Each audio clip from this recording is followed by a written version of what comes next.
My whole family's a bunch of monsters. My dad's a vampire prince who's been alive for 1,000 years. My mom's a nine-tailed fox who can charm literally anyone. My brother's a half-demon hybrid who inherited both bloodlines. At 16, he could tear open space with his bare hands. And then there's me, a full-blooded human. Can't even open a bottle cap. Even our gardener old son and our cook old ma. One's a werewolf, the other's a literal ogre. They all look at me like I'm something to feel sorry for. Honestly, I always figured I was just a mistake. Until one day, a girl showed up claiming to be a divine messenger. Said she was here to purify me. Her words, not mine. She's just hovering there under our living room chandelier, glowing with this soft but blinding light, her wings slowly fanning behind her, dropping gold dust everywhere. All over the floor, my mom just mopped. My mom was about to lose it. Excuse me, can I help you? If not, put those wings away. You're getting glitter everywhere. Even the cat's about to sneeze. Yao Guang didn't even glance at my mom. She just locked eyes straight on me. I am Yao Guang, divine messenger of the heavenly court. I'm here under divine decree to purify the mortal vessel. Wen Sheng, my name came out of her mouth, like it was something disgusting. The temperature in the room dropped instantly. My dad strolled downstairs in a silk robe, holding a glass of something red, taking his sweet time on every step. With every step he took, frost crept across the stair railing. The heavenly court, what's that? Some kind of recycling program? That holy, untouchable look on Yao Guang's face finally cracked, just a little. How dare you, blasphemer! She raised her hand, shooting a beam of golden light straight at my dad.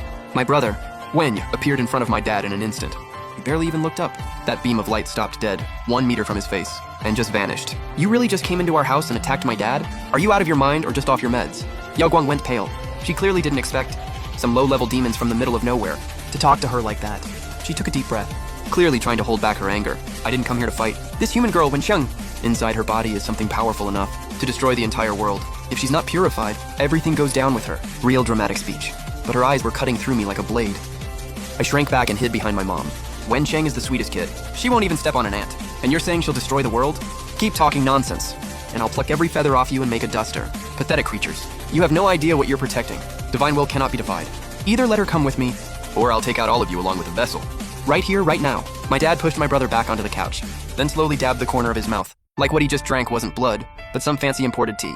Easy there, sweetheart, no need for all that. The heavenly court's been overreaching lately. You want to go to war with the gods? Gods, I've been around for 1,000 years. I've killed gods, I've fought demons. Which god exactly are you talking about? Give me a name, maybe I know him. Yao Guang was speechless. Probably the first time she'd ever met. Such a cocky, lower-level creature. My mom grabbed me and pulled me into the kitchen. Old Ma the ogre was nervously sharpening his cleaver. You okay, miss? You want me to chop her up and make some mince? The way old Ma looked at Yao Guang, like she was a perfectly marbled cut of pork. No, she's a god! You'd get divine punishment for eating that. Old Ma looked genuinely heartbroken. The tension outside was getting thicker by the second. Yao Guang looked like she was activating some kind of power. Her glow was getting insanely bright, turning the whole living room into broad daylight. Stubborn fools. Fine then, I'll make you see exactly what's inside her. The moment she said that, I got hit with a wave of dizziness. Everything in front of me started warping. I wasn't in the kitchen anymore. I was standing in the middle of an endless wasteland. The sky was deep, dark red, lava flowing across the ground. Countless broken bodies, piled up like mountains. See, this is what you caused. You are destruction itself. I went ice cold. My legs could barely hold me up. Cheap trick. My mom's sharp, cold voice snapped me back like a bucket of ice water. The illusion shattered instantly. I was back in the kitchen.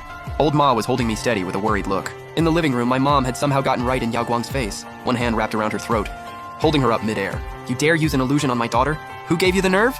You're all gonna regret this. My mom tossed Yao Guang aside without a second thought. She hit the floor like a rag doll. My mom just said coldly, you can't protect her forever. The will of the heavenly court is not something you can stop.